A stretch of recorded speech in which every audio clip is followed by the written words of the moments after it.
But you yada over the best part.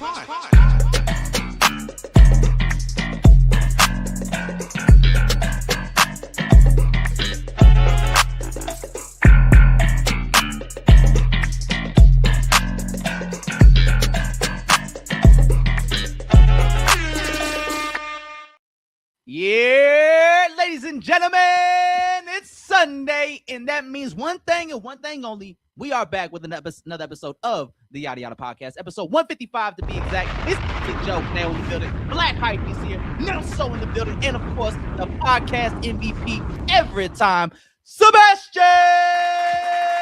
Fellas, how we doing on this Grammy Sunday in Kansas City, man? How's everyone feeling? Feeling great. Everyone man. made it. Everyone survived the snowstorms in America last week. Yeah. I'm glad we all lived to see the day. Just Yes. a black man surviving in the snow. Same shit, different day, You feel different me? year. Another day feel in the me? Midwest. Another year in the Midwest. Yeah, man, I'm doing great, man. I got to see my family, got to see my granddad. I'm blessed. You know, to see another day. Great way to spend the Sunday. Yeah, man. Great way to spend the Sunday. Nelson got a car a couple hours ago. Bro, I've been driving that car, man. My dad just wanted me off the insurance, gang. He said they taxing me, He gang. said, this is yours now. Yeah, This you is your pay for burden. that. Yeah, you pay that insurance. Literally. Yeah. That's what happens. So everyone's having a good day. Nelson got a car, insurance bill on top of that. You Yep. saw your family. We back on the pod, man. Episode 155. It's beautiful, man. The Grammys are tonight. We already got the Grammys underway. We had 2 awards already get secured. We had Best Rap Song. Yep. That went to TV off. Kendrick Lamar. Yep.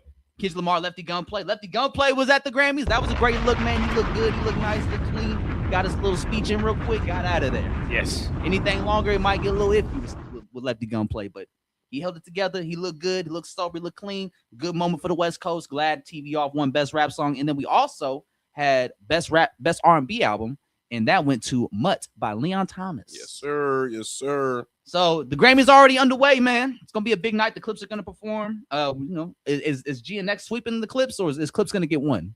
Man, I'm thinking the Clips got it, bro. Clips gonna get it.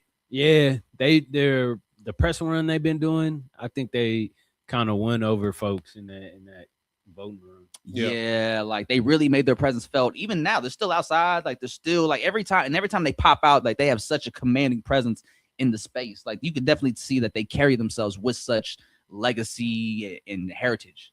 Yeah. As a group when it comes to the Clips and what they've done in hip hop, man. So like, yeah, like everything about this moment of Let God Sort Them Out, like they definitely earned. So I'm really curious to see if they get that Grammy. I'm sure they take home one, at least one. Got to take. They got to get one at least. Let Birds Don't Sing got to get one if they're not going to go for Album of the Year. They Or Rap definitely Album of the getting Year. that Birds Don't Sing performance at the Vatican. Yeah. Like that, I feel like that's a non-negotiable. Yeah, That one has to. that's got to win It something. gotta has do to something. be That got to the win one. something. Like, because every time I hear that Malice verse, I get emotional just hearing it. And knowing that he went on a tour and performed that song every show and had to do that verse every show and do it in a way where he was able to control himself and control his emotions in that moment is like super powerful, because that's one of the most powerful verses I've ever heard in hip hop, in music, period. Yep. And it's he talked about that song and that verse like a couple of interviews ago recently, and it was the first time I actually saw him get emotional talking about just that verse and like what it means to him and just what he's talking about. And it's like I was so amazed at his strength, because it's like I'm now seeing you break down about this verse. Yeah. Like, this is such a strong verse. I watched you do it live. I watched you perform it live numerous times on TV or on the internet, and you always held it together. Even in interviews, you talked about like, yeah, like I'm at a point now where like I dealt with that emotionally. I handled that. So now I'm at a place where, I'm okay with it. I'm comfortable with it. But to see him still, feel the emotions and the effects of how heavy of a verse that is, like, it's just, I commend his strength to hold it together up to this point. Yeah, I mean, I feel like they were pretty open about them being emotional about it, because they were grieving through the whole like process of them, making that album. And I remember in one of the earlier interviews they talked about it, how like grief will just hit you, Yeah. out of nowhere, and you certain things you'll never get over. We going on 2 years that we lost Jordan Blake, and I just want to say I love you, River. I love y'all family, and rest up, Jordan.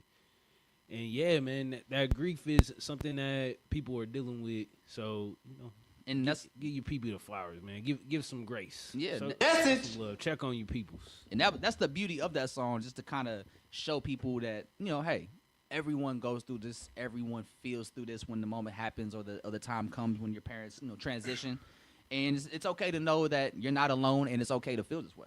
Yeah, Because, like, you know, in those moments, everyone does, like, you know, it's a heavy moment for everybody if you have to go through that or when you go through that. So it's like that song being there, like, and they talked about that, like, when they were doing the tour and then the meet and greets, how, like, that was the song everybody would tell them, like, meant a lot to them.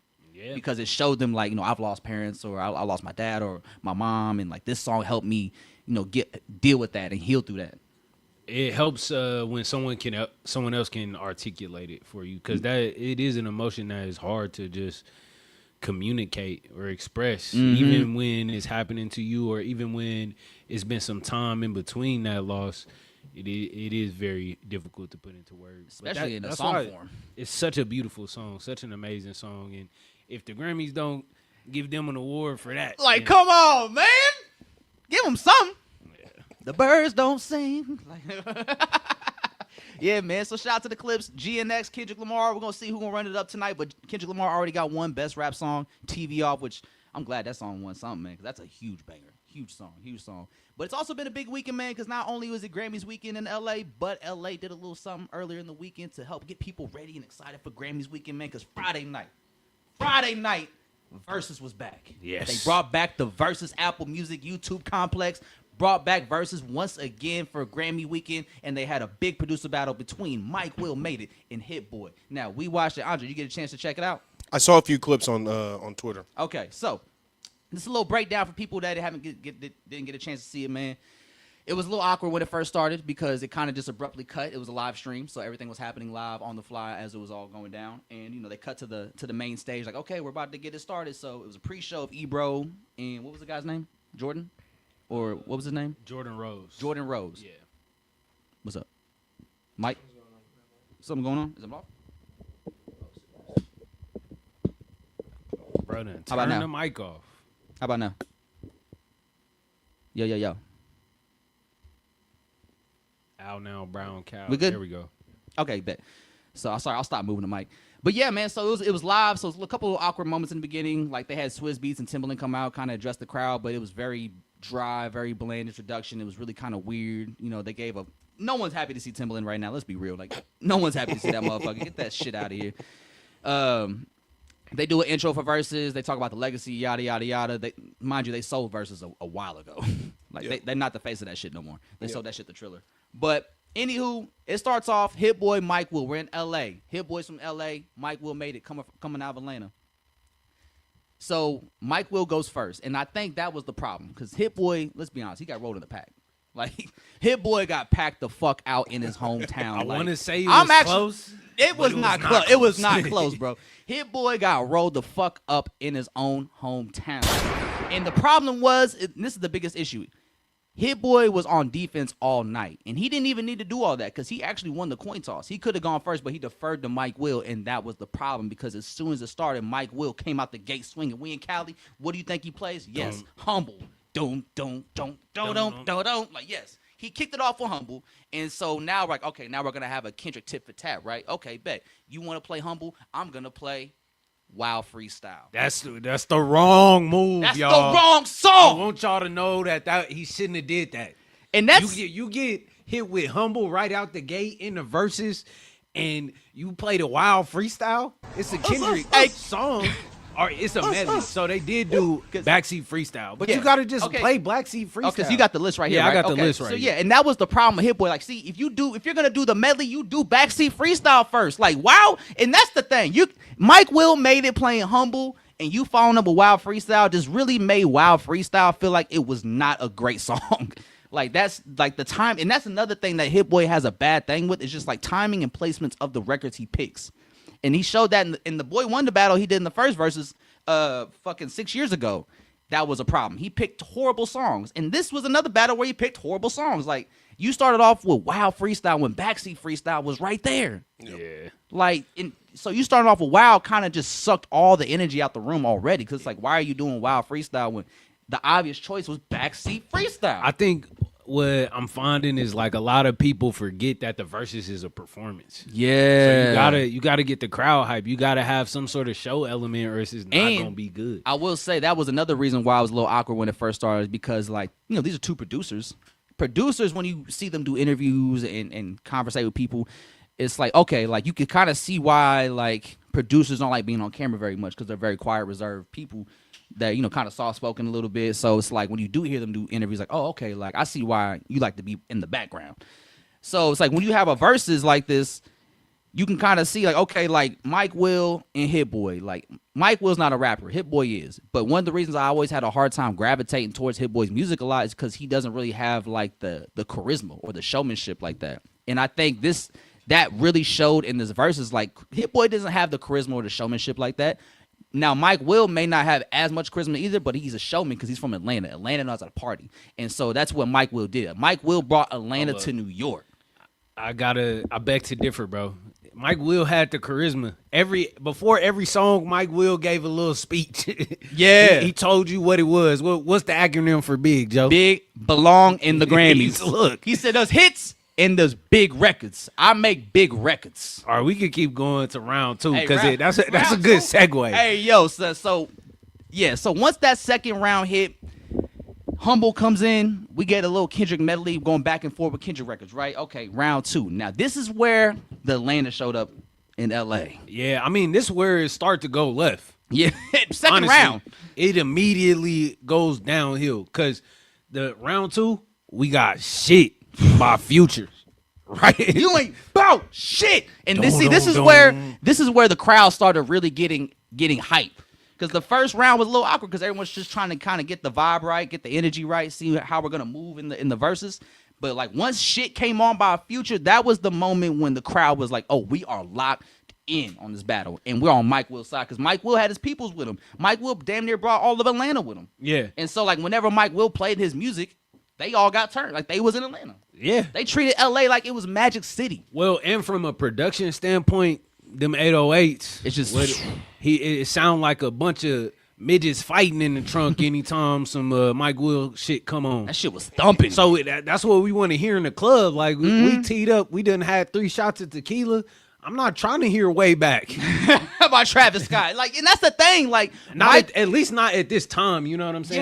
yeah. Like, That could have been the starter. there's a not if we going humble out the gate. Like you Yeah. can't respond with way back after But I hearing mean, humble. starter as he won the coin toss. You could start with way back. Well, yeah. I I need think fake niggas to get way back. but Come I'm not on. gonna lie, it's not much different if he's going first. I think the first round is more of a toss up because the medley might ring off, and then when backseat freestyle hit, it's gonna hit, and then we get humble. Yeah. and it's like, okay, well, we 'Cause- all love Kendrick, but then he's gonna play way back next, right? Yeah. This is saying that Hit Boy goes first. And then shit gonna come on. Yeah. And then the midget's gonna start kicking around in the speakers. Start fighting. And and it's really gonna, Be be a crazy. real rumble in the room. Yeah, We're gonna get teed. And see, and then after that, round 3, Mike Will goes DNA. Look, now we going Kendrick, Like, hold on, son. Future, then Kendrick again. DNA. Like, Hit Boy never stood a chance. I don't think. I think he did have a chance. But I see- think he really wasn't in his his wasn't in his curating bag. Yes. That's what all it was. So- like he didn't pick the right song. So let's talk about this. This is the issue, right? And this is when I knew Hit Boy was just out of it. He was being outmatched immediately, right? So the first round, humble. Second round, shit. Third round, DNA, right? So he plays that. He plays DNA. Hit Boy responds with Trophies. And that was the problem. Because, like, Trophies is a banger of a record. Trophies is one of my favorite Drake songs that he's ever done. And It I is love up there. And I love the beat, too. Like, it's just a fire all-around song. But when you hear, like, Mike Will's beats next to Hit Boy's beats, like, they just knock way crazier. So it's like, it doesn't matter what record Mike Will play. Like, he played Itchin' over Feeling Myself. Yeah. In the next round. When he played Itchin' by Future, it was over for Hit Boy by that point. And that was round 4. Because, like, by that Itchin' for point, the pain. everyone was like, yeah, what's turned up tonight? yeah, we on We that. in the strip club tonight. Oh, we listen in the future. And it's tonight. like he played Itchin', and Hit Boy followed up with Feeling Myself by Nicki Minaj and Beyonce, which was a way bigger song. But that shit did not hit like Itchin' did. it's not the right response in that moment. And, And that was the thing. Mike Will knew how to read the room. And since a lot of Mike Will's bangers are all club records that we all love hearing at any point in time if we're trying to kick it, he was just going back to back to back to back to back. Got the crowd Itching turned. was just like, I got some time to fuck around real quick. I'm blowing this motherfucker out the water already. Like round 4, we just throwing shit out there. He really didn't go crazy with all of the Future songs. Like, nah. Because I think he still had Same Damn Time, didn't he? Didn't he do that? No, I mean, nah. He produced that, though, right? No, yeah. He produced that. Let me check. Let me double check. Let me fact check that real quick. I'm pretty sure he did Same Damn Time.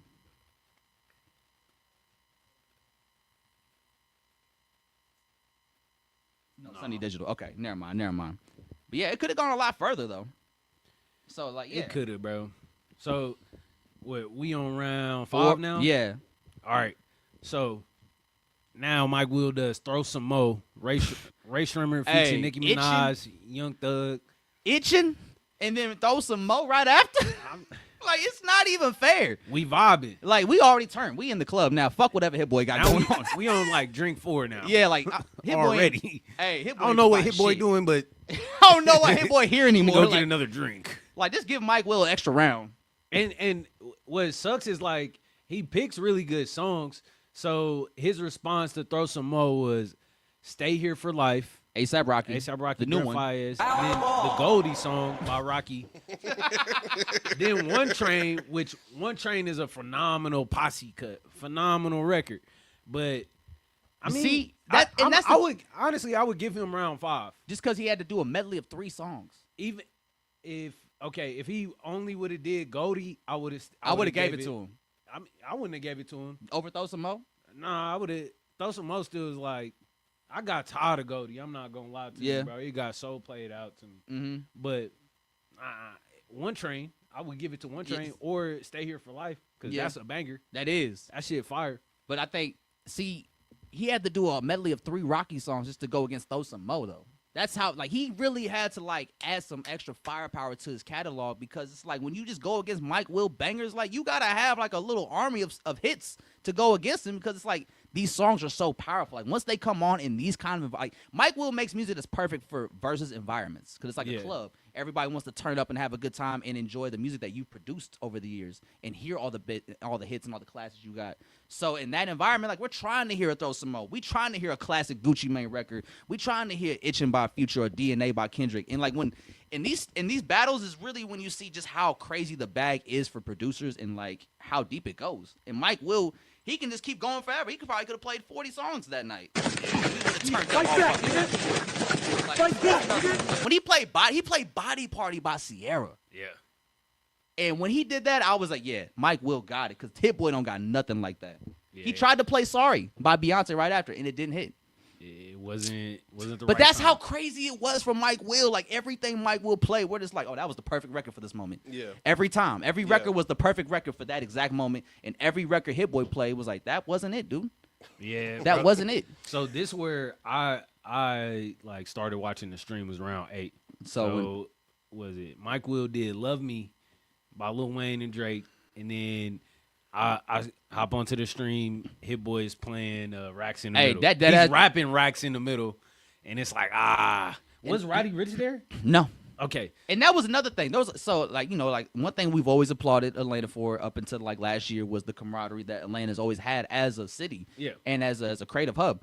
So when it was time, like Mike Will, he brought out some stars. Now, that's one thing I was super curious about because it's a Versus, and as Versus has grown and evolved over the last few years, like, so it has, like, what people do for it.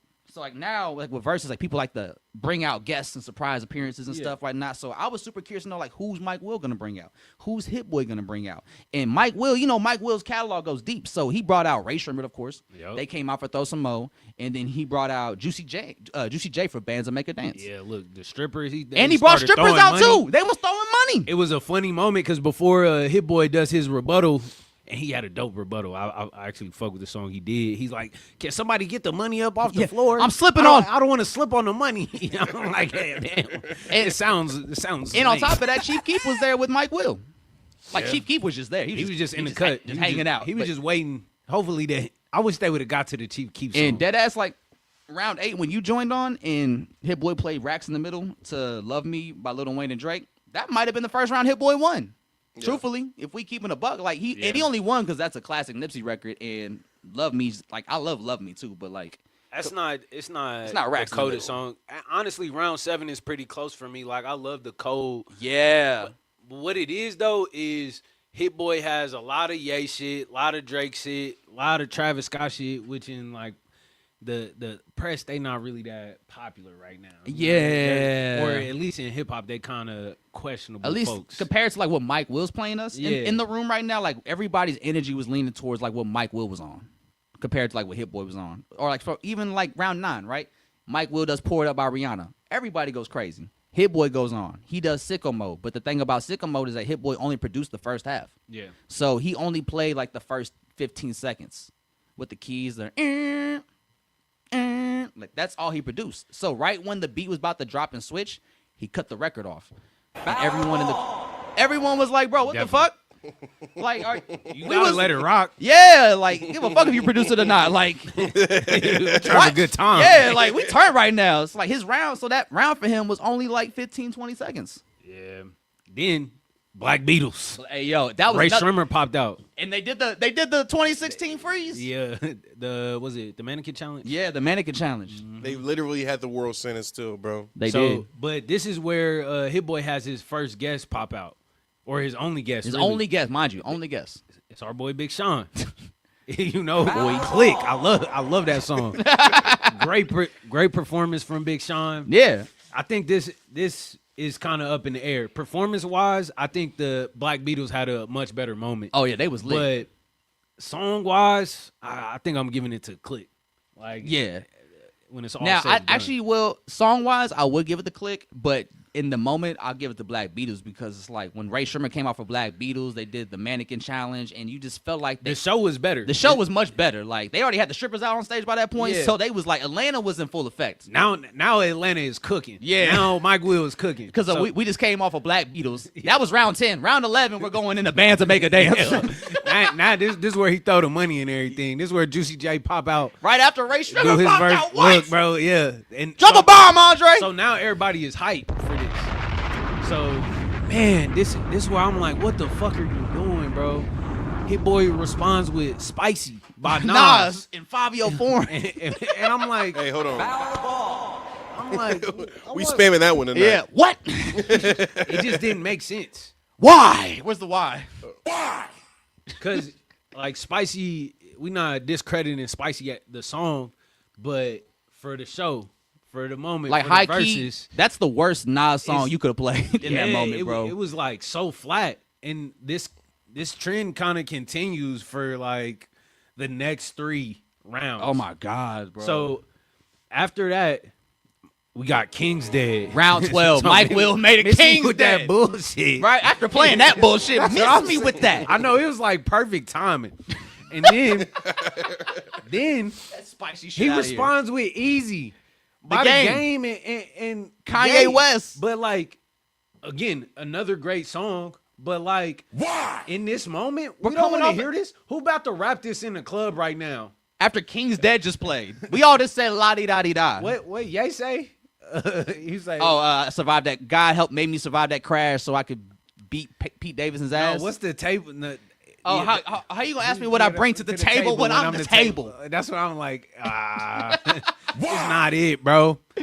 Look, we gonna Hey, yo. continue to put Oh, pressure Mike on. Will. though. Right, bro. This list is insane. We're gonna put pressure Because on. we coming off of King's Dead in the round 13 to play Move That Dough. Yeah, right into push it. That look, Hey, don't let Future pop out. look. Don't let push. I was waiting for Future to pop out. He was like, I don't even need to be there. Y'all got Chief He Keef told him there. handle that. he said send Chief Keef in my stead. Chief Keef didn't have to perform. He just aura. Just there. What the fuck did he play? Hit Boy. Hit Boy played Bow Down by Beyonce after that. See, only Hit Boy can make a Beyonce record feel like nothing. All right. Oh my That's- god. oh my God. Hey, yo, Still, yeah, hey, y'all Hold know on. this, man? Joe, corner Joe. that was a little far. I ain't gonna lie. That one, I got a little caught up on that one. Let me. I do like Hit Boy. Okay. Like, y'all know the man. But yeah, like let me not. I do not know that nigga. But no, Yeah, continue. You welcome to watch, bro. You welcome to watch. But Yeah, like yes, bro. Like what album is Bow Down on? I don't even know, bro. I'm not a huge Beyonce stan, but I know that there was a time That's when not a move Hit Boy that and dope. Beyonce was going crazy. Yeah. But the energy wise, this is not the right move. Like it hasn't been the right move for the past 3 rounds. 4, maybe. That was homecoming. So now, Oh, wait, no. Actually, no, because we're on round. He won round 8. That was the first round. I said Hit Boy won. yeah. He hasn't won since. So it's poured up. That was on the Beyonce album. So the Oh, the 2013 self-titled? surprise. Oh, this. yeah. Okay, cool. See, like that's an album cut. Yeah. And like- it's a good record. It's a good, but then round 14, Mike will come through with Formation by Beyonce. We go Yeah. be not many B for people. B. Yeah, Like- not many could do that. She started that. That one Super Bowl she performed in, the Cam Newton one with the bullets. Remember she had the Oh bullet. yeah, the she, bullet that's the one they did necklace? with it was like Coldplay, Bruno, and Yep. Beyonce. It was the Black She Panther. started her set off with that one. Yeah. So I'm going with that record. Okay, well, Bow Down. No. The Formation? Formation. Okay, yeah. Yeah, Formation went crazy. And this was another Beyonce round because round 14, Mike Will does Formation, and then Hit Boy plays Flawless by Beyonce. I think song wise, for me personally, I'm giving it to Flawless though. Like, Flawless, yeah. but in the club, like in the environment, Formation is the one. yeah, Like, because that's the one the girls gonna tee up to. They gonna kick it to. Yeah. Then- It's a calling card for women though. Like, okay, ladies, when I was getting from, come on. Yeah, man. like, yeah. and every girl loves it's it. for It's them. militant. It's Yeah, for them. it's for ladies. Yeah. And It's for, what did 50 Cent say? It's for the bitches, nigga. it's for the bitches. It's for the bitches, nigga. And then you know, Mike Will can't. you need to get that on the soundbite. Get that on the board for the bitches Mike Will can't. You know, he can't chill out for too long at all. So he plays next is Bugatti. Start round Mind 15. you, he played Bugatti round 15. That was one of the ones for Mike Will. Yeah, this just was in the cut. At this point, he's like not even trying no more. Hit Boy done gave up. Because Hit Boy plays Carousel. Travis Scott, Travis Frank Scott, Ocean. not really ringing off. Now, especially coming off Bugatti. It was a great time. Like Great cut on Astro Astro World. World killed it that year. Yeah. Amazing record, amazing song. Shout out Frank Ocean. Brand new. Now we just vibing though. Yeah. Oh, now we got to know. Round 16. No tight. Ray Sherman's still in Still there, running Hey, it up. hey, come back on stage. Yeah, come on. I ain't Got got no tight. We know what that did. Yeah.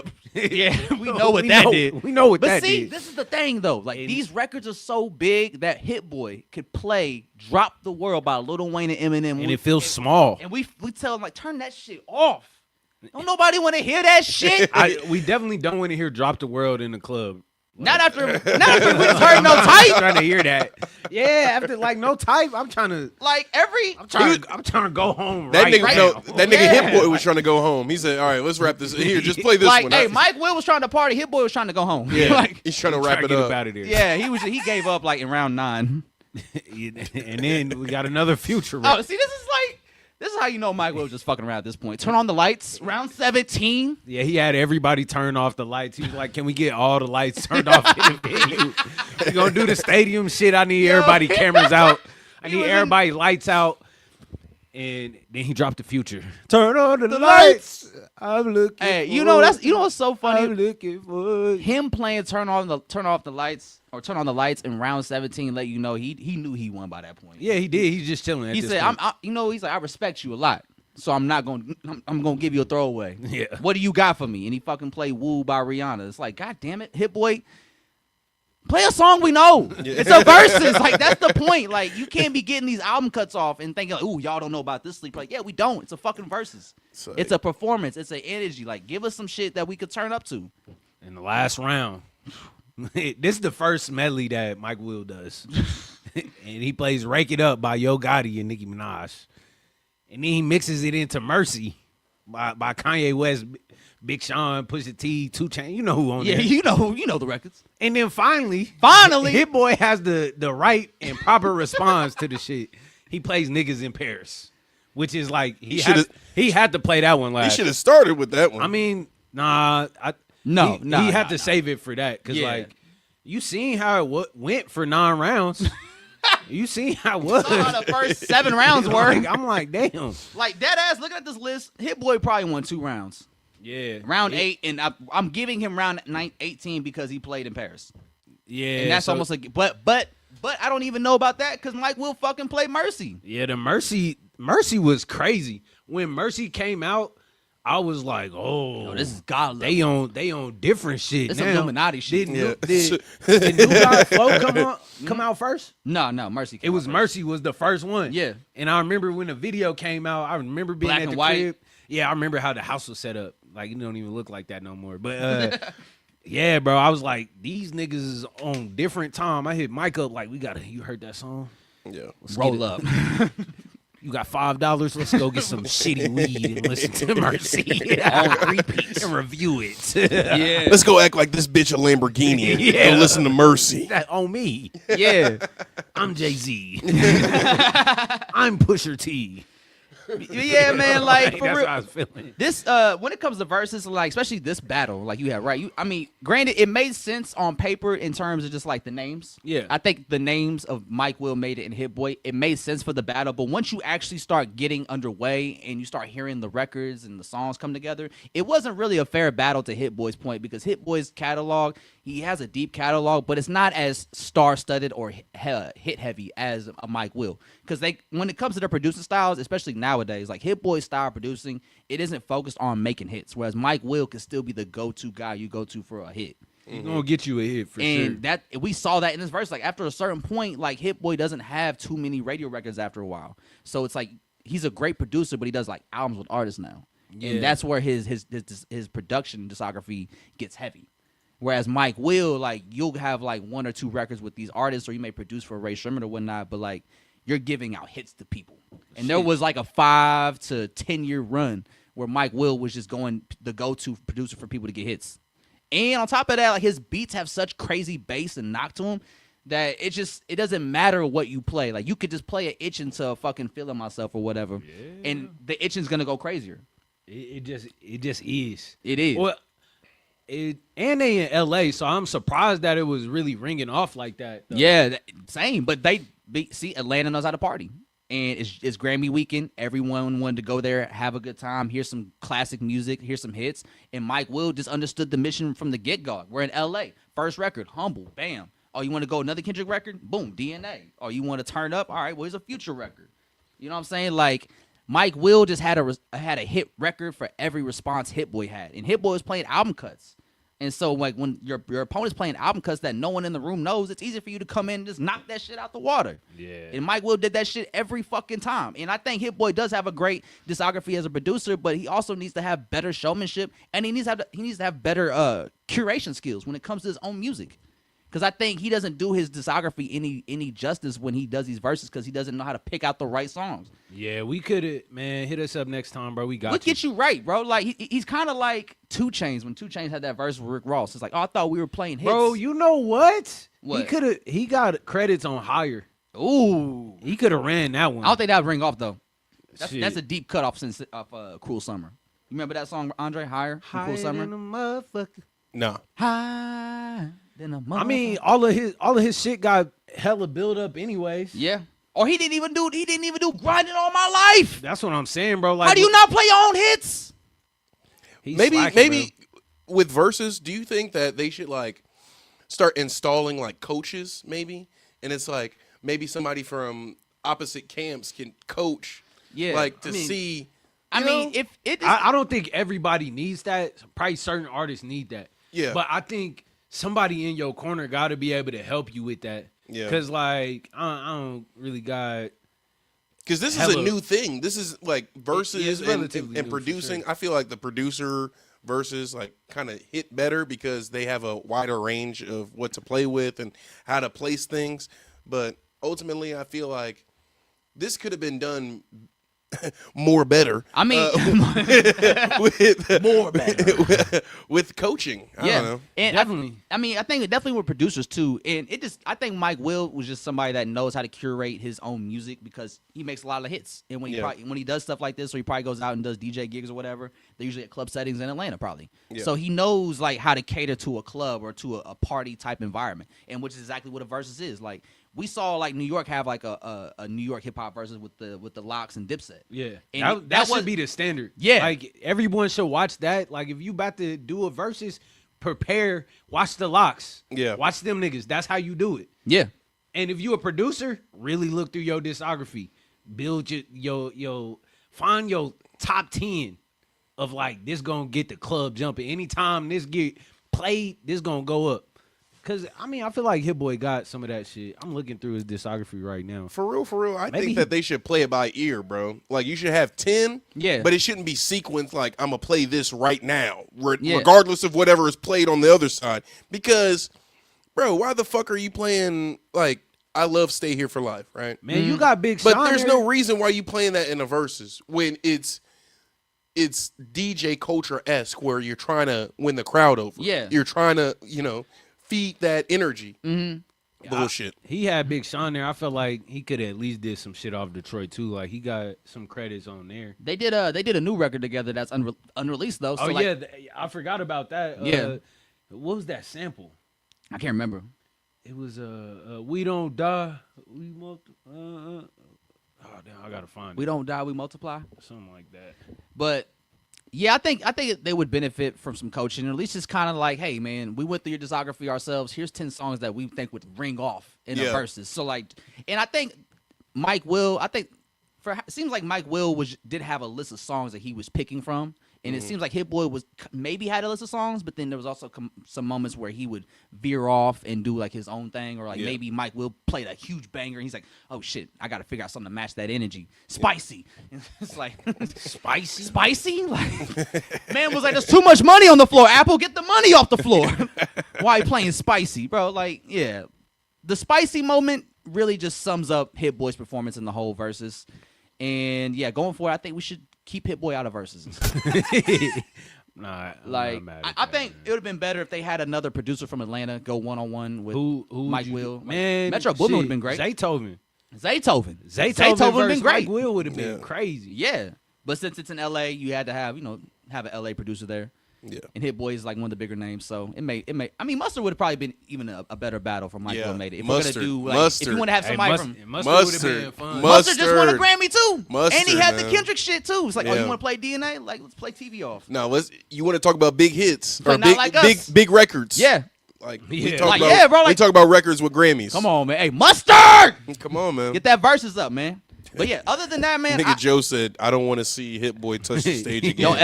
don't ever pop back up on that versus stage, Hit Boy. Like that's not where you belong, player. Man, You great producer though, very much legendary, just not on that versus stage. Shout out to Joe Corner Joe. And I mean that with respect too. I do fuck with Hit Boy.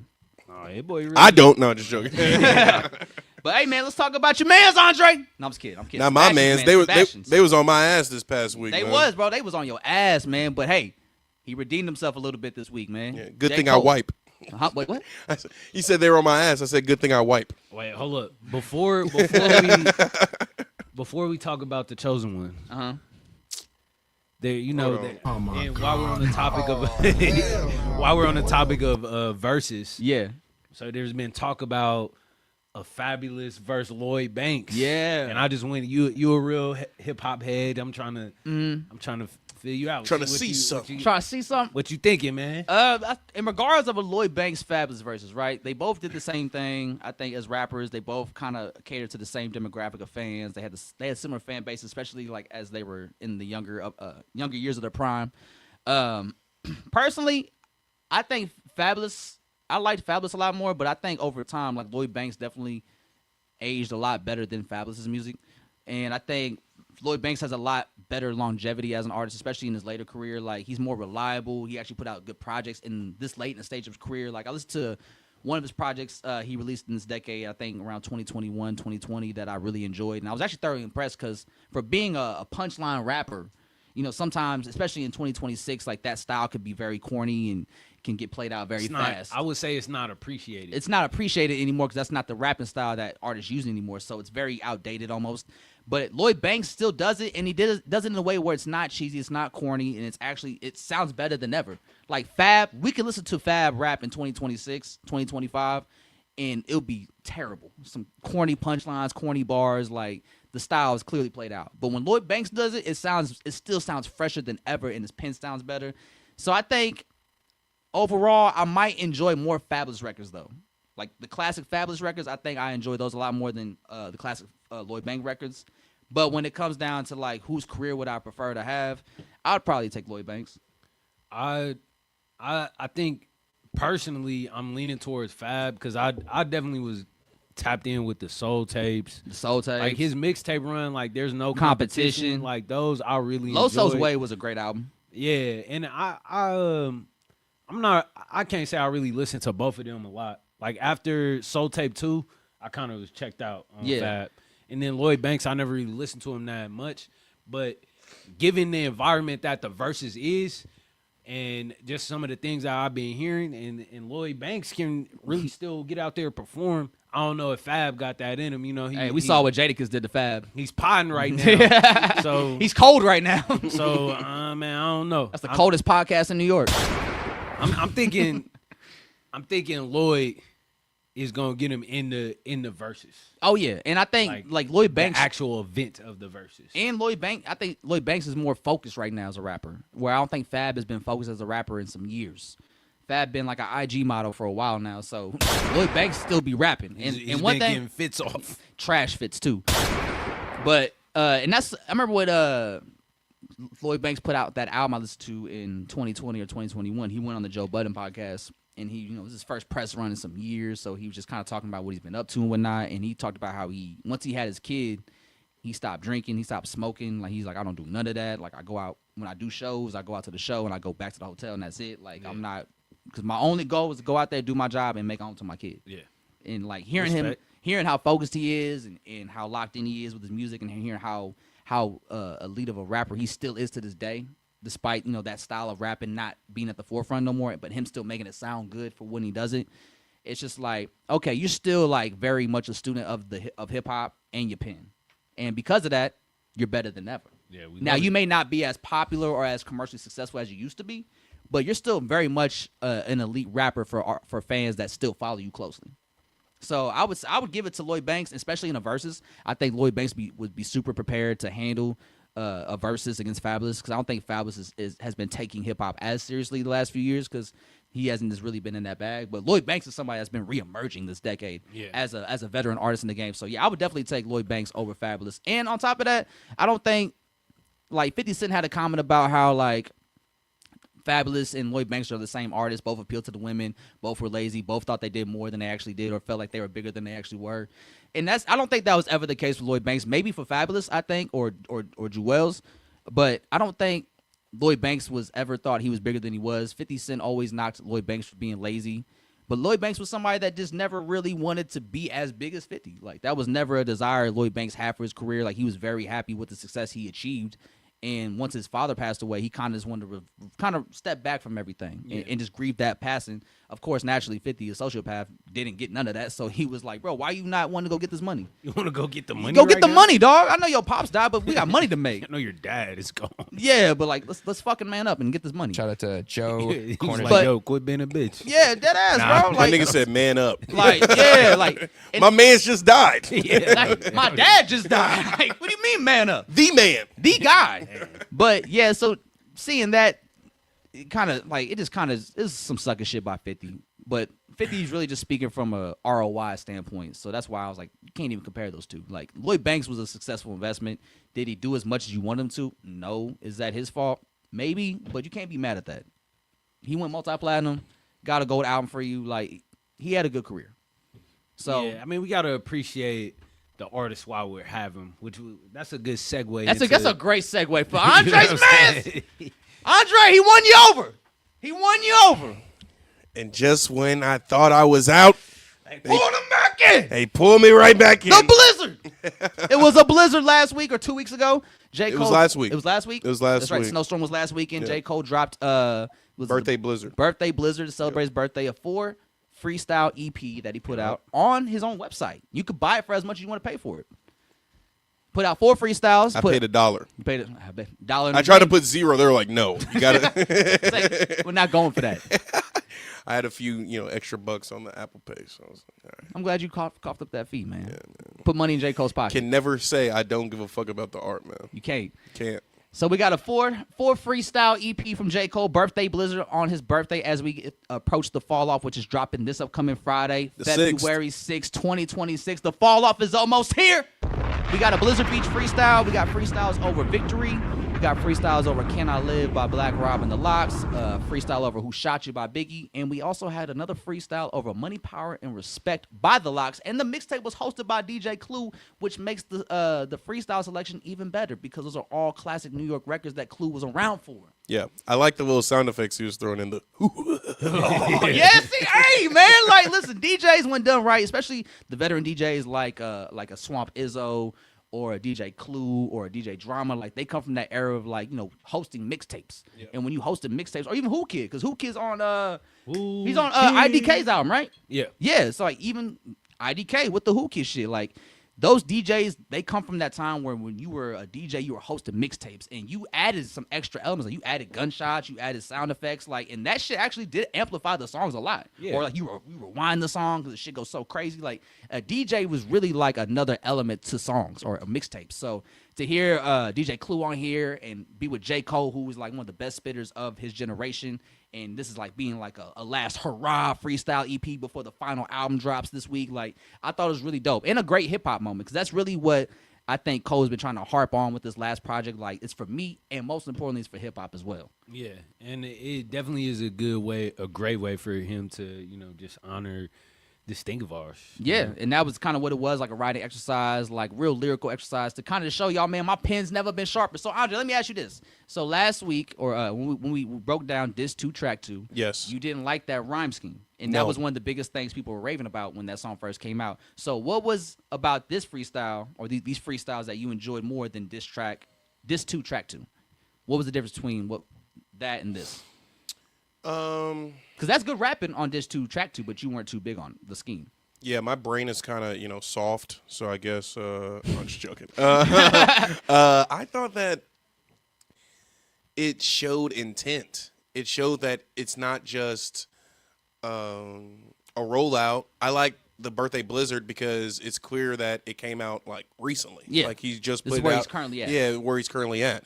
So that's what I was wanting from J. Cole on the other song. I wanted you to talk about where you're at, what you're seeing, like what you're noticing, and he addressed some of the things. He didn't say names, which some people are mad and upset about that. But, go ahead. You go finish your thoughts first. I didn't typically mind. I don't think rappers always need to say a name. They don't need it, you know, come signed at the end. But ultimately, I think that, like, I can see myself revisiting the songs on Birthday Blizzard. I never saw myself revisiting the song of Disc 2, Track 2. Still haven't, have you? No. No. And I tried. Like, we do Problem on Wednesdays, and I, like, sat down and listened to it twice before turning on the stream. Listened to it again.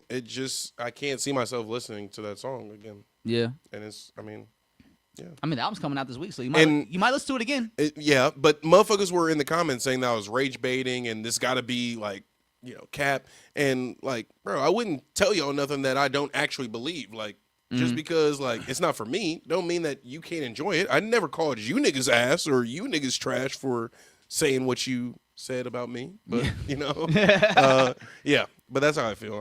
I did like the record. I thought it showed intent. Mm-hmm. Yeah. And it showed intent and focus. Focus and energy. Mm-hmm. I thought that the Diss 2, Track 2 lacked energy. Yeah. It was kind of, never mind. I think these freestyles had more excitement to them because, like you said, he was addressing, like, the current state of like what he's been dealing with. And he even talked about, like, how everything happening in 2024 made him just kind of, like, reshift his focus on what he wanted to do for the album itself. Yeah. Like, I don't think the album was a double disc originally until the beef popped off. And then everything played out how it did. And then he went back and made Diss 2. Yeah. Because just from what it seems, because he did talk about how things changed for the album once everything shifted in 2024, and, like, things that still shift the algorithm today took place. Yeah. So I thought it was cool that he addressed that and, like, how, like, this may be a 2-disc album because of that whole beef situation. So now it makes me kind of curious to know, like, what's he going to be talking about on Diss 2, or, like, what's the extra music going to be addressing? I'm very excited for the J. Cole album, the last J. Cole project that we'll get. So I'm soaking up all of the great bars and the you know, wordplay, the shit that we love J. Cole for. I love that he did it, kind of address the beef, and, you know, I still think it was the best move for him. I like that he is just getting back to the bread and butter, man. Yeah. Did he Trying to out-rap things. did he fall off intentionally? Was that intentional? I don't know if it was intentional. It's kind of hard to give him that credit for it. Yeah. But it's kind of looking like it. It's possible that He apologized on purpose. maybe, but it works. But they want blood. Either way, how he spent it was like it works in his favor, you know. Yeah.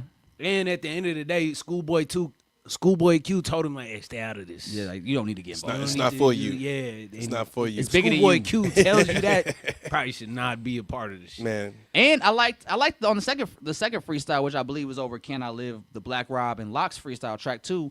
He dresses like it seemed like he's taking shots at Drake a little bit with the Lucian Grange, Yeah. Universal, Yeah. like I streaming saw that. bots. And because like if you think about it, right, we clown J. Cole a lot, but one thing you cannot clown J. Cole is like his live shows. Yeah. Because when J. Cole goes on tour, he packs that bitch out every time. No matter what city he goes into, that bitch is packed to the brim. Yeah. Right? He's one of the few artists from his class that doesn't have to deal with like bot accusations, right? Yeah. Or like you're faking your sales and your streams. Like so when you do a live show, like No, where they're real fans. yeah, like exactly. So Yeah. and that was one thing he talked about. Like he's like, yeah, bro, like I see y'all streams, but then when it comes to these shows, like where y'all at? Where your fans at? How do you explain that? Yeah. And I think that being a thing, and I think that's also another reason why he did the Even shit, because I think that's going to be a great thing too. Like, if this album is only going through Even and not on streaming services, I think he does like a delay. He'll do Like a like week, early a few access. days. Yeah, because I've been getting texts from Even. I figured it out. Some nigga gave my, I don't know how J. Cole got my number, but this nigga texted me directly when the Diss 2 Track 2 dropped. yeah, And then he texted me directly when the Birthday Blizzard shit dropped. And I will say this about Even. I love the platform in terms of like artists taking control of their art, right? But the playback system, the scrubbing, you can't do no scrubbing. And if it's like 30 seconds into a song and you press back, it'll go to the last song before that one. It won't. it won't just restart. It just goes like the whole nother song. Literally. So, Yeah. J. Cole, I know you got some power over there at Even. Drop your nuts on the table and actually give them some better UI because that shit was terrible. I do But- want to get into this comment before you go, or do you want? Could you give me some props on me being an actual J. Cole fan? Your girl said, Andre is a true J. Cole fan for pushing Cole to do better. I respect the opinion. It is harsh, but I respect it. Nice. Come on, man. Come You know what on. I'm saying? I'm here for it. What's up, Nelso? But go ahead. You were saying Even. Yeah, so I think even with him saying like, yeah, y'all be faking these streams with these bots and whatnot, and then when it's time to actually show out with your fans, like they know where to be found at your shows. So I think like with J. Cole doing this album on Even, I think that's gonna also just show you the power of like what his real numbers look like, Yeah. and like whether they're higher than what he expects or lower than he expects. It's like it's still real numbers. Like, and you could that way you'll be able to know like, yeah, these are. If the album sells 300,000 copies, like 300,000 real people bought this album. And he talked about like, yeah, people sell albums, but it's all because they sold merch. Yeah. It's all everything's rigged. It's a finesse. It's a play. Yeah, like everything's a play. Bieber was doing that shit. Bieber was doing that. Bieber was shit. telling his audience to stream his Shit while he was single asleep. while Yeah. you're asleep. Yeah. Put 12 songs in a playlist, all the same song, and turn it all the way down. Yeah. Like, bro, That's like, goofy. that's fraud. And then get away from the art too. Yeah. So it's like, all right, what is it really about? Like y'all not making, because people buy your music because they fuck with you as the person. So then when it's like, oh, I just need clicks. I need to beat your Roddy money. Rich. yeah, I need to to beat Roddy Rich. It makes it weird. It makes it less authentic. So Literally. shout out J. Cole for being consistent and integral to who he is as a person. Like we could say he ain't never been no dummy. Like he own his music. Yeah. And he own his image regardless of like how the internet try and play it. Like we know what J. Cole has done. And comparing it to like the big three, like Kendrick did his thing, so we not even gonna talk about Kendrick. Yeah. But Drake was fishing. the Still whole fishing. last year. Still fishing. Still fishing. Still looking for that one. And Cole is like, cool. How he popped back out was like, all right, And it's pressure. and I really appreciate how Cole looks at like the quote unquote fall off. Yeah. Because if you guys watched that video he put out a couple days ago about like with the fall off promo and like how everyone say he used to be famous because he used to do this and he used to Yeah. do that, but it's like they don't understand like that's part of life. Like you have your rise and then you have the fall. Yeah. And like that's okay. Everything comes and goes, and like we need the stars of today to fall off so the stars of tomorrow can rise and take over that spot. Like it's the continuous cycle of life. Facts. And when you fall, you can get back up too, though. And he talked about that in Victory. So that's like you got to be built like that. That's part of the game. You got to. We said this before on the pod. You got to be willing to start over and grow out of your falls, your failures. Yeah, just because you fall off doesn't mean you're not gonna get back up or you're not gonna keep moving. It's up to you. And just because you fall, don't mean you hurt yourself. Exactly. It's just part of the life. It's part of the cycle. Life's ups and downs. So you remember your coach used to hit you with that. Are you hurt or you injured? I think I'm both, coach. Yeah. I could be both. How does it look? Coach, I can't breathe. Anytime I wanted to get out of a drill, I would just be like, I need my inhaler. I need my inhaler. I remember Coach was yelling at me, why aren't you running? I need my inhaler. Bro, that was our strategy one year. We was so we was so spread thin on our football team that we would fake cramps. like if we needed a sub, we needed some water, a little break. Coach was like, "Hey, let that calf start twitching." You're still under your parents' insurance, right? Yeah. You'll be all right. Rub some dirt on it. Be all right. Walk it off. Give him some Pepto-Bismol. Hey, our wrestling coach used to tell us, do not go to the nurses if you guys have an injury. They're gonna tell you not to wrestle or not to practice. I'm like, ain't that their job? Like, if we're hurt, they were like, yeah, you're not like healthy enough to play, so sit out for a week or two. Our coach would be like, nah, do not go to them. Do not do that. Yeah. You want to play? Don't do that. Don't do that. I'm not gonna lie. Do not go to them about that concussion. Hey, if someone broke, I was trying to play. Yeah. I'm not gonna lie to you. I thought there was more I heart in wanted that. to play. Like, hey, I have a broken arm, but I'm down to play. I'm down to die for that field. Hey, when something is, look, even if you dislocate some shit, you could kind of power through it and then deal with that shit later. But if not getting paid to play football, if you break some shit, it's gonna take you out of here. Motherfuckers trying to leave it all on the field in high school. I don't care if it was a pinky. Look, we was about it, bro. We was really about it. I ain't gonna say no names, but we was all crying in that huddle. We was all crying. Let me ask y'all this. So one thing that J. Cole addressed in these freestyles was how like he'll get on the track and catch a body with any rapper you put him on the track with right. Now that was one of the things people were saying. You said that too. Like we don't want to hear people, or we don't want to hear J. Cole talk about how he'll wash anybody if that steps to him or whatever. Now let me ask you this: do you think when J. Cole says things like this, he means like getting on features, not like actual battling rappers? And does that make a difference to you when it applies to him talking about he's the best? Because it seems like that's what he more so means when he talks about being the best. Like, yeah, I'll get on a track with anybody and wash y'all. I mean, I think do it. That's a possibility. Then do it. Go then. Then do it. But it's kind of hard when he's retiring. Do it then. Do it. Your girl said Cole was about to come out swinging. He knew that Kendrick was going to destroy Drake. He don't need nobody digging in his dirty laundry or to be aired out except for himself. That is a fair point. He's always going to just be like, no, you can't say that. I'll say that. I'll say that about me. Yeah. Look, when it's all said and done and we look back at this in 5 years, it's going to be like, hey, Cole didn't look too crazy. He made the right move, actually. He didn't look too crazy in the 2020s. He didn't. And then I'll be there and say, I remember what happened. Hey, make some noise if you love Kendrick Lamar, too. He ain't here, though. Yeah. Drake just standing over there. Drake backstage about to leave. I ain't coming out on this motherfucking stage. I ain't making no noise for Kendrick Lamar. I know he hates. Fuck. They're about to call me a pedophile in 2 weeks. I'm not going this route with him. The Epstein angle is what I expected. Epstein shit's what I expected. Oh, like, huh? Hello? I mean, that is like there's got to be like a psychological term for people that like can't see themselves. You know what I mean? Like that's a Freudian slip. Like like you don't know. You don't know how crazy you look because like Drake is still trying to sue UMG 2 years later. Like basically what they're saying is you put that shit on the table. Like you implicated yourself in the accusations. Yeah. With the Tupac AI. Yeah. Like, come on, bro. Just accept defeat. It's over. Because now it's looking crazy, bro. Just go back to the studio. We 2 years removed, man. Finish Iceman. Like, Maybe not a good time to do Iceman. Nah, it's not. And see, these are things Tone that deaf. you gotta pay attention to. Yeah, tone deaf.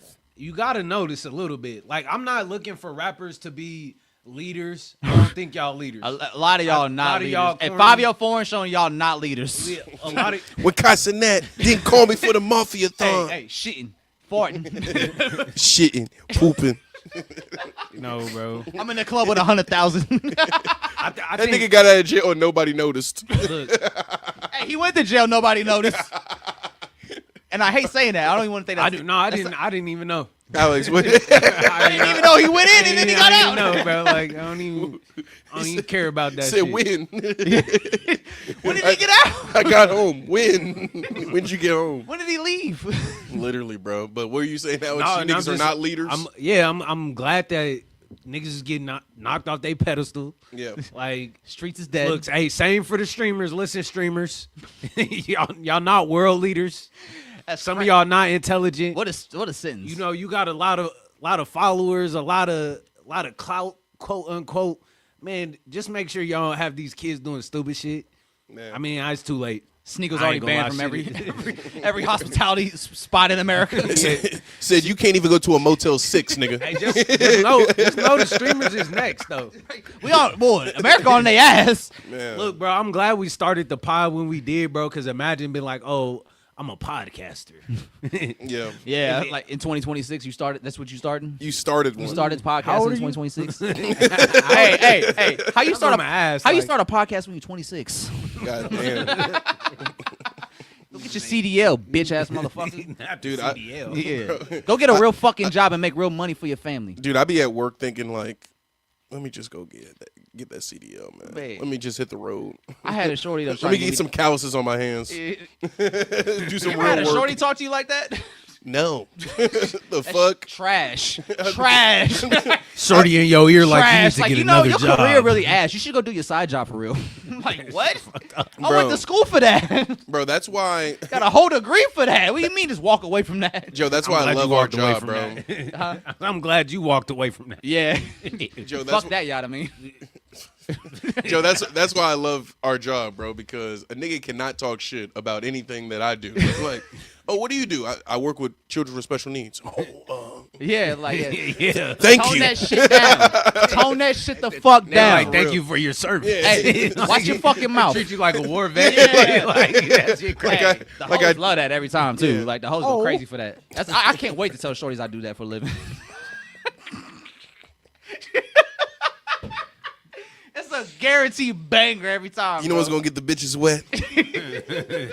I just can't wait till they ask what I do for a living. I'm a paraprofessional, baby. What is that? Let me show you. You mean like like supernatural? Let me show you. I walk into the room. You see this? This a clicker.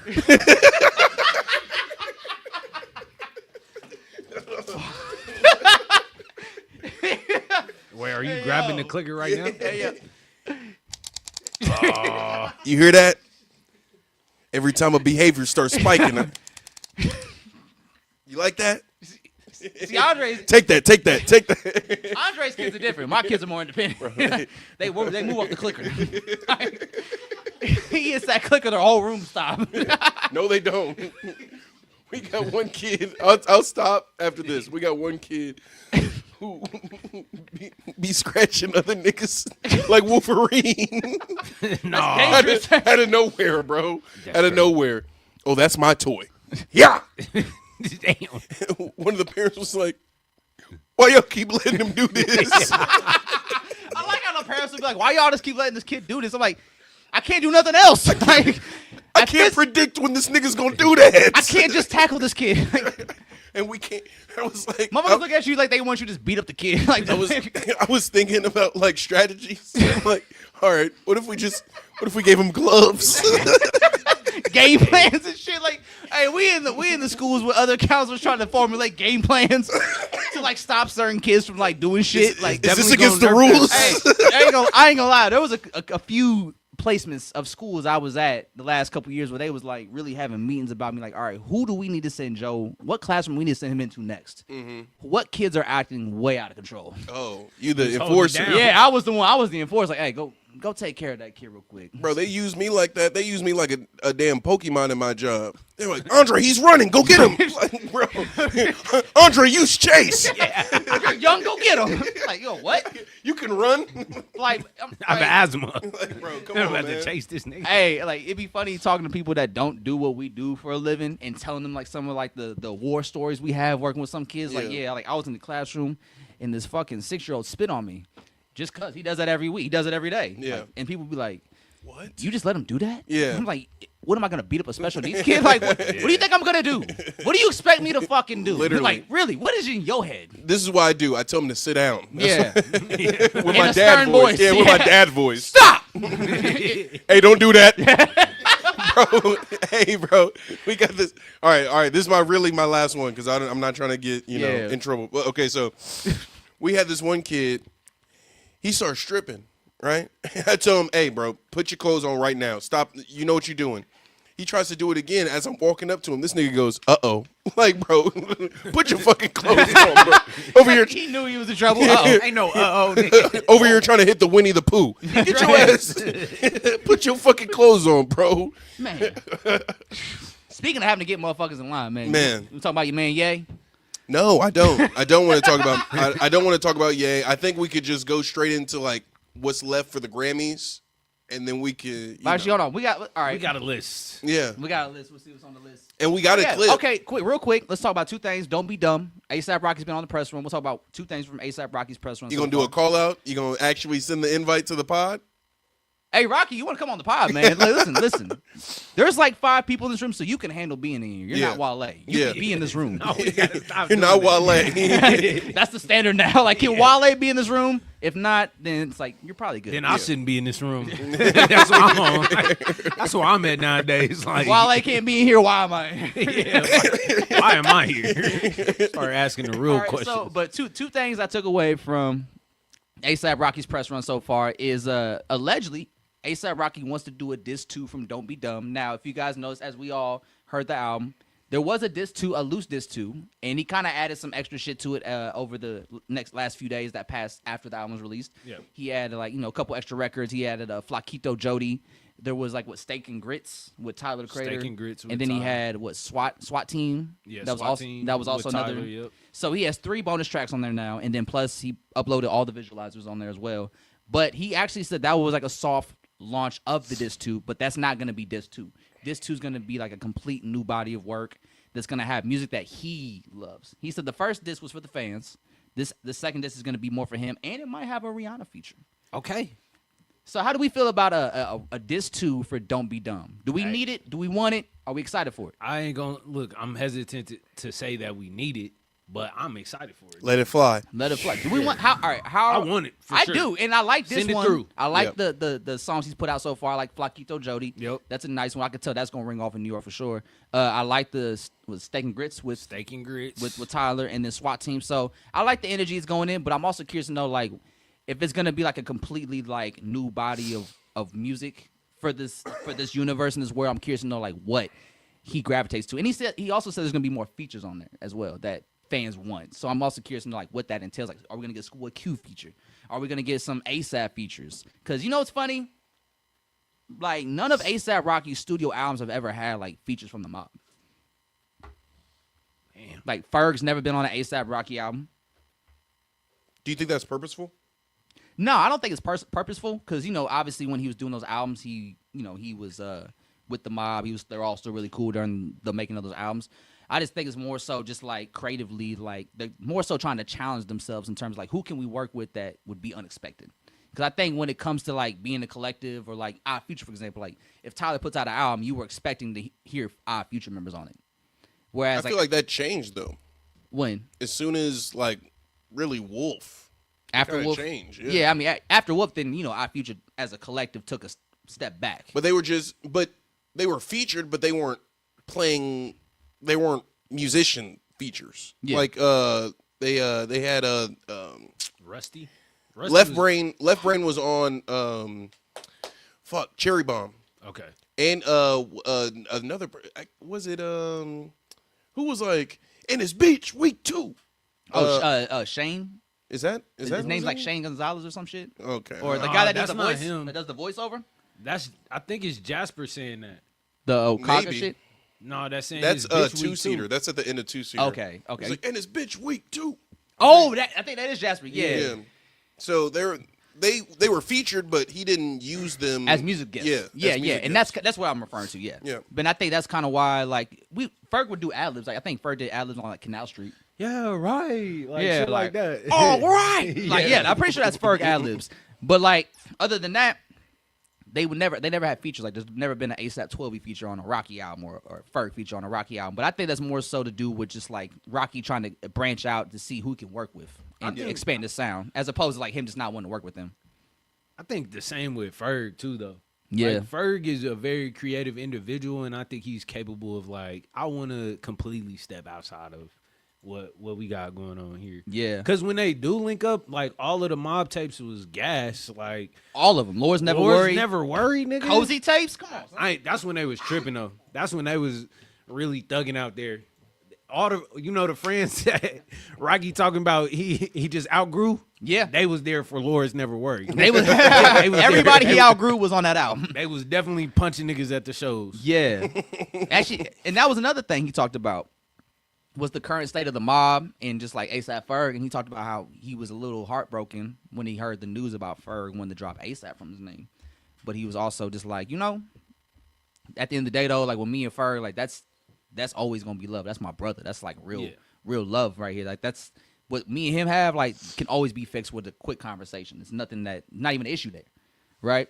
But I will say the Yams Day thing, watching that and just kind of seeing the mob, like, Yams Day was always like an ASAP mob thing.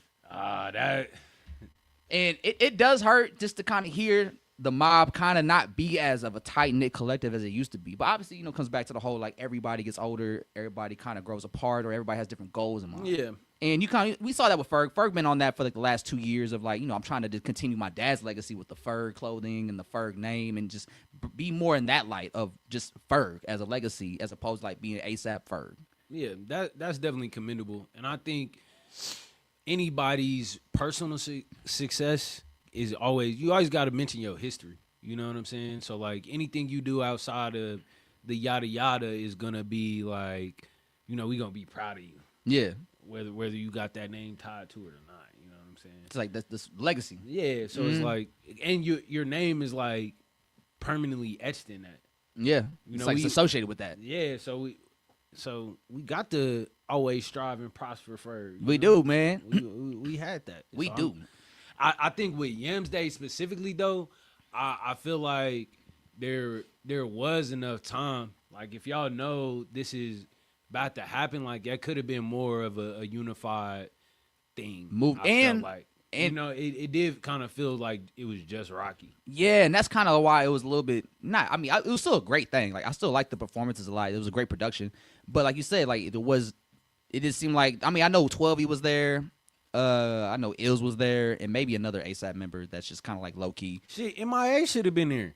Why not? That's what I'm saying. Why not? There's Rest should have been there. Like, you know what I'm saying? It should have been like a real like a real ASAP Mob Yams Day event where you just had and that's why I was excited to watch it. I'm like, all right, who are they about to bring out? Yeah. And then it was just Rocky. And I was like, oh, okay, it's just you. And that I wish you would have just did like as a Rocky show as opposed to like a Yams Day. It should have been some don't be dumb shit, but when you put Yams in the title, I feel like that there's a lot of people that he reached and he connected with, and that's the beauty of Yams, Yeah, he brought everyone together, man. So like that's why I always enjoyed Yams Day when they did it before the pandemic hit, because it was always a huge event and they made it a big deal, and you're always curious like who's gonna pop out. I think one of the years they had a wrestling theme, so they had a ring in the middle of the arena that people were wrestling in and they perform in it too. Like it was really dope, man. And I remember Ferg talked about it when he put out the last project he just put out during his media run where they was talking about ASAP Mob and Yams Day, and Ferg was like, yeah, I tell Rocky every year, let's do Yams Day, let's get together and do it again. Just let me know what the word is and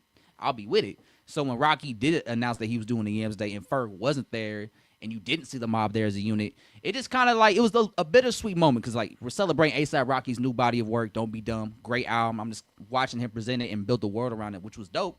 But for it to be a Yams Day and the mob not be together, it just didn't feel right. Yeah. And it does hurt to know like one of the coolest movements I think to hit hip hop ever, you know, like most things that involve a lot of people, like eventually kind of fall apart, which hurts. But, you know, it's bittersweet, but I'm glad, you know, for the most part, the members that matter in ASAP are still pretty cool. Like Ferg, 12E, Nas, Rocky. Like, it's really only like 4 or 5 of them now. Yeah. But, you know, I'm just happy they all still holding it down. And it's nothing too crazy outside of, like, Barry and them. But I will say, man. Yeah.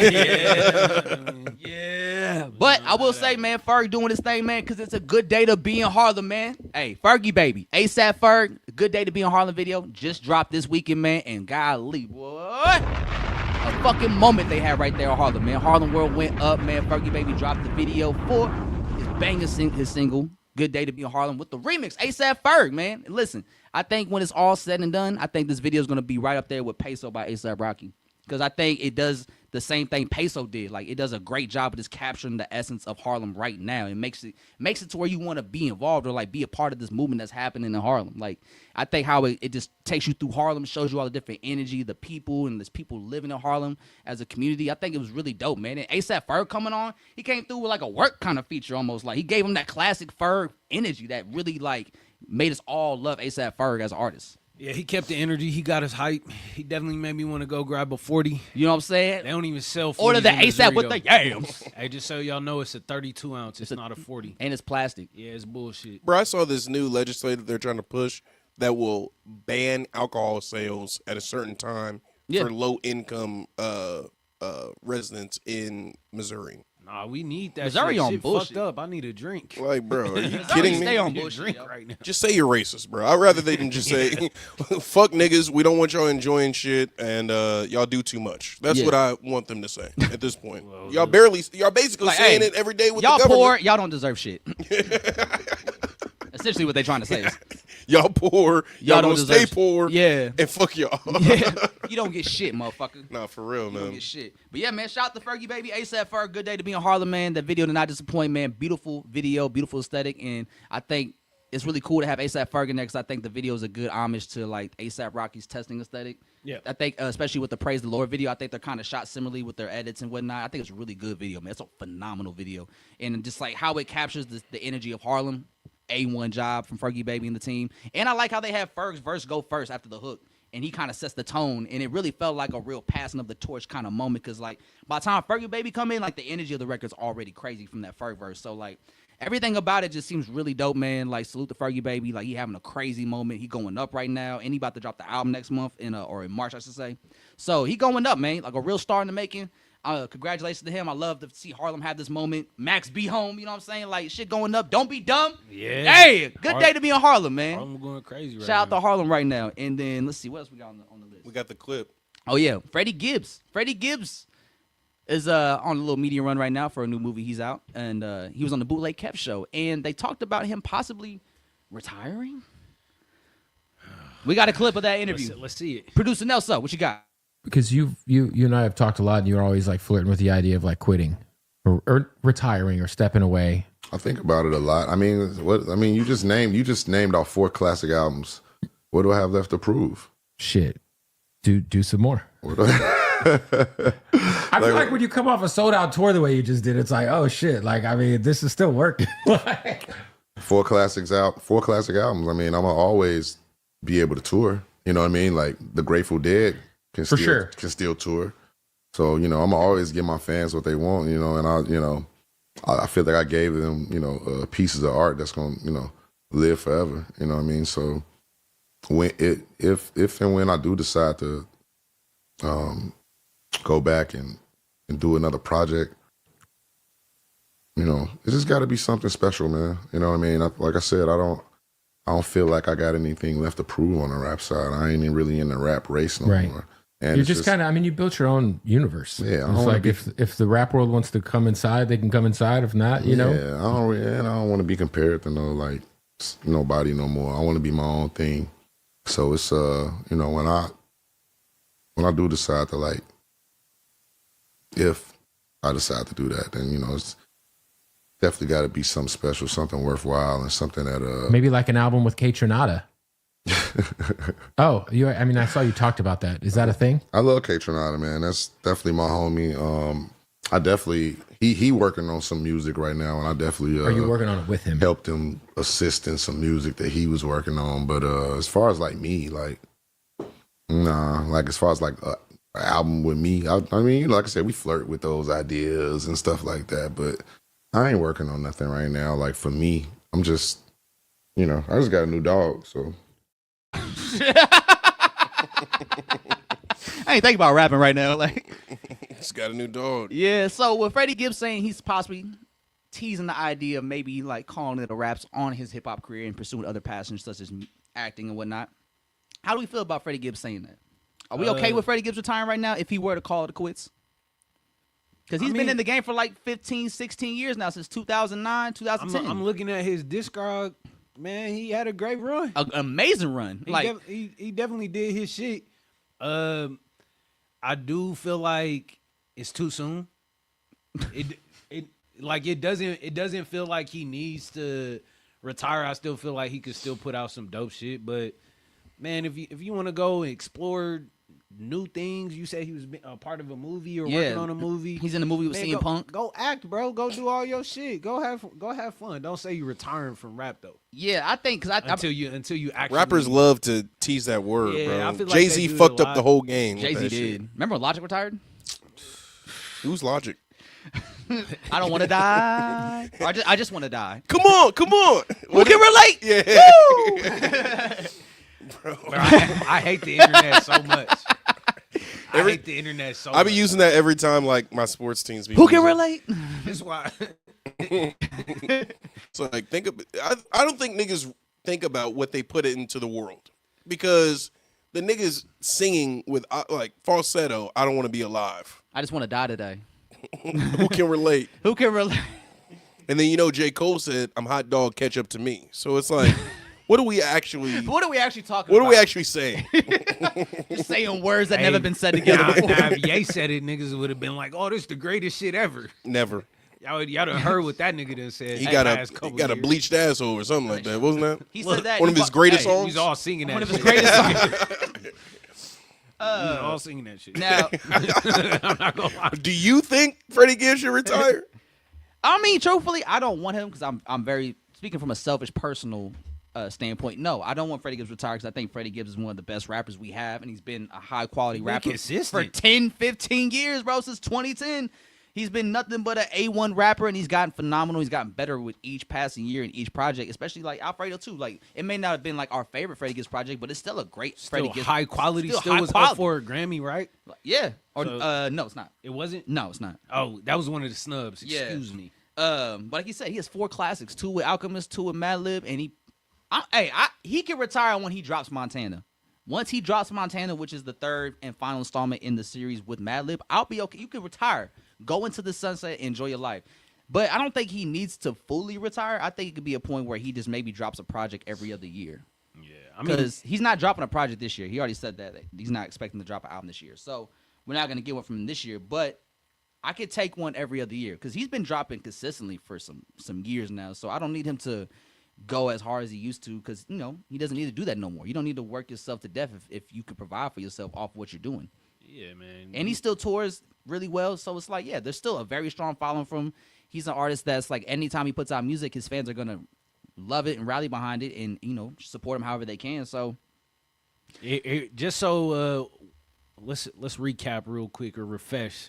That's that 2010 Freshman double class. XL freshman class. He was a part of that. That was the first one, wasn't it? no, it was like the second one. I think Second one? 2009 was the first, I believe. was Oh, it word. Cole, Nipsey, OJ the Juice Man, Hey. Wiz. Hey, So man, R.I.P. Nip, J-Rock, J-Rock. Fashawn. For I Sean. don't remember, bro. He was on Donis. I don't remember Donis. I don't remember that. Was that your man's? Was that your man's? I'm laughing at y'all, man. I don't remember Donis. Big Sean, Boy. Freddie Gibbs. Like, this is It's a really great class. solid class. Like, so J. Cole, Big Sean, Wiz Khalifa, J Rock, Grammy winning J Freddie Rock. Gibbs still putting out really amazing music. Big Sean. Yeah, I said Big Sean. Oh yeah, my bad. RP Nip. OJ the Deuce Man just got out, huh? Like a couple years ago. I believe so. Yeah. He's been hanging out in Atlanta for a couple years now. He's probably Cool with chilling. Gucci Mane still. Like him and Gucci still really good friends. So he It- good. He like Memphis Bleak to Gucci. Freddie Gibbs been doing his shit since then. So, Yeah. like, we got a decade plus of really dope Freddie Gibbs music. So if he's taking that next step in his life, And we're I happy think for you. when it comes to the 2010s, I think Freddie Gibbs has a top 5 discography of the decade from the 2010s. So he's more than he can more than walk off into the sunset, right off into the sunset if he chose to, like right now. Now he really don't got nothing to prove, but based on how he said that makes me like kind of question, do you feel like you still have something to prove? Freddie Gibbs? like I mean, because like, what else can he do really? Like I mean, other than commercial success, but that's never been something he strives for. Like he doesn't make music to achieve commercial success or mainstream success, I should say, in terms of like making hits and all of that. Like sometimes it happens organically, but for the most part, he doesn't make his albums or put together his albums with that in mind. Yeah. So I think that's the only thing that could really be a bucket list for him, but that's not really a goal of his. So I can't see that being a driving force as well. I think bro good. Yeah. Go ahead and do that. Get in your acting bag. We know Freddie Gibbs funny as hell. The little skit was dope that they had for Alfredo too was really fire, man. Go do some fun shit. Go have And fun. Go take care of your dog. For real, and also I don't think Freddie Take him for a Gibbs walk. is ever gonna like fully retire from hip hop because I think he's an artist that's just so skilled at the art that it's gonna be something he always has an itch for. Yeah. So even if he doesn't put out an album for like another year or two, he's gonna get that itch to want to rap again. Yeah. Because it's just naturally in him and it's a passion of his. So it's like he's always gonna want to do it. He may take breaks from it, but it's always gonna be something that's always gonna be a part of his creativity. So I don't think he's gonna retire, but he may definitely scale it back in terms of like output. Yeah. But he earned that right because, like you said, 4 classics, bro. Like most people don't even have 2 or 1 at that for that matter. So in fact, you got 4 that we can just definitely say those are classics for you. Like, yeah, you good. I'll say this. I saw this clip of Too Short talking about how he had, I think it was 4 gold, 6 pardon me, goodness gracious. 4 platinum, 6 gold, I believe, albums. Mm-hmm. And then at the age of 40, he made his biggest record, Blow the Whistle. Yeah. So I wouldn't say give up or retire, full stop. Keep, putting feelers out. And maybe you can even get a bigger mainstream success. I know, like you said, that's not what he typically goes for, but You never know when you might never catch know. one. Yeah. Well, I think he don't have to, because music is kind of a tricky game right now, especially with streaming and just music is so high volume. We get like over 500,000 songs like a day. Yeah. A day. Get uploaded a day. Think about that.